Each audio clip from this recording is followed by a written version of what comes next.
ठाकरे गटाचे आमदार भास्कर जाधव यांची ही प्रतिक्रिया आपण पाहिली। सगळीकडे संपूर्ण राज्यभरात आक्रोश आहे, कडक कारवाई झाली पाहिजे आरोपींवर।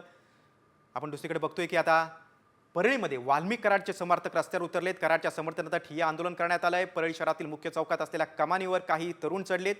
वाल्मिक कराडला खोट्या गुन्ह्यात गोवण्यात आलंय असा आरोप आंदोलनकर्त्यांकडून करण्यात आलेला आहे।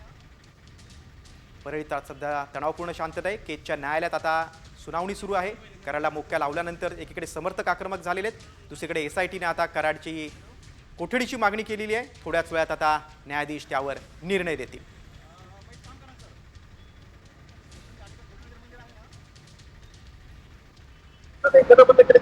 पाहायला गेलं तर परळी शहरामध्ये सकाळपासून तणावपूर्ण वातावरण पाहायला मिळतंय। मागच्या 3 तासापासून परळी शहर पोलीस ठाण्याबाहेर वाल्मिक कराड यांच्या समर्थनाकडून आंदोलन करण्यात येतंय, ठिय्या आंदोलन करण्यात येतंय। आणि आज वाल्मिक कराड याला केज येथील न्यायालयात हजर करण्यात आलं होतं आणि त्यानंतर वाल्मिक कराड याला मकोका लावण्यात आलेला आहे। त्यानंतर परळी शहरामध्ये कराड याच्या समर्थनाकडून अचानकपणे परळी बंदची हाक देण्यात आलेली आहे।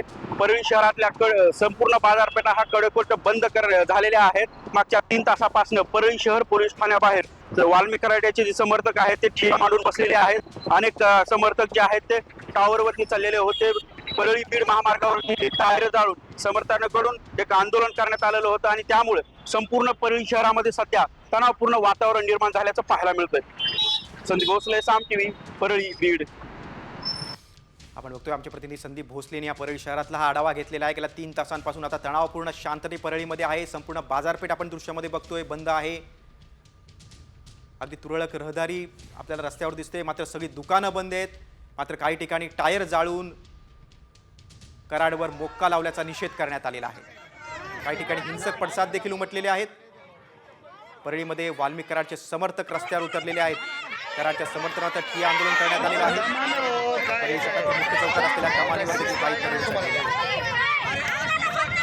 सुरेश धस आणि संदीप क्षीरसागर जे आमदार आहेत त्यांच्या प्रतिमेला जोडे मारत महिलांनी निषेध केलेला आहे। वाल्मिक कराडला खोट्या गुन्ह्यात गोवण्यात आलंय असा आरोप आंदोलनकर्त्यांनी केलेला आहे। राष्ट्रवादी काँग्रेसचे आमदार संदीप क्षीरसागर आणि भाजपचे आमदार सुरेश धस यांनी हे प्रकरण लावून धरलं होतं।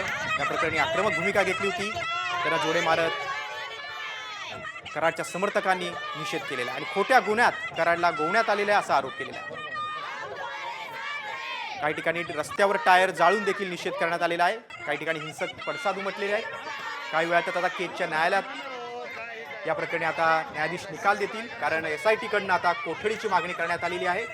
बीड सरपंच हत्या प्रकरणात कटामध्ये कराड देखील सहभागी असल्याचा एसआयटीचा आरोप आहे। केज कोर्टाकडे कराडच्या वकिलांचा देखील अर्ज आहे।